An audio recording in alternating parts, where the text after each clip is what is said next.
Salam, əziz dostum Kemaləddin, Ağayev Kemaləddin Nurəddin oğlu. Qardaş, bugün sənin 65 yaşın tamam olur.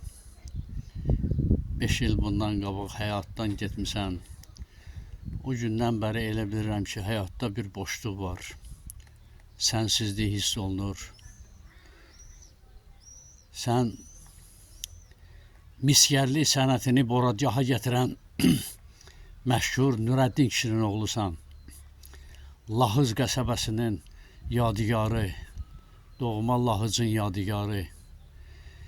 Sən boracaha gələndən bəri demək olar ki, bizim bütün günlərimiz bir yerdə keçərdi. Hətta əskəriyə yola saldığım gün indi də yadımdadır. İndi də yadımdadır o gün, o həyəcanlı gün. Mən çox həyəcanlanırım, çünki sən ən yaxın dostum idin. Səni əskər yola salmaq mənim üçün çətin idi. Artıq 5 ildə aramızda yoxsan. Hər an, hər dəqiqə yadımdadır. Allah böyüklərə rəhmət eləsin. Nurəddin kişiyə, Fatma gəlinə.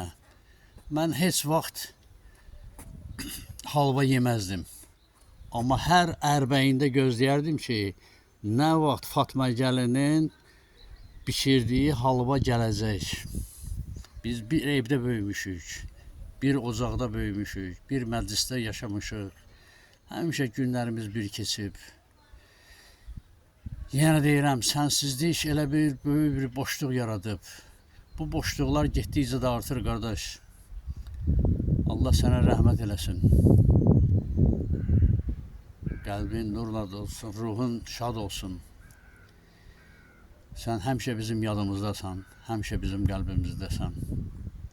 Əziz dostumuz Kemaləddin.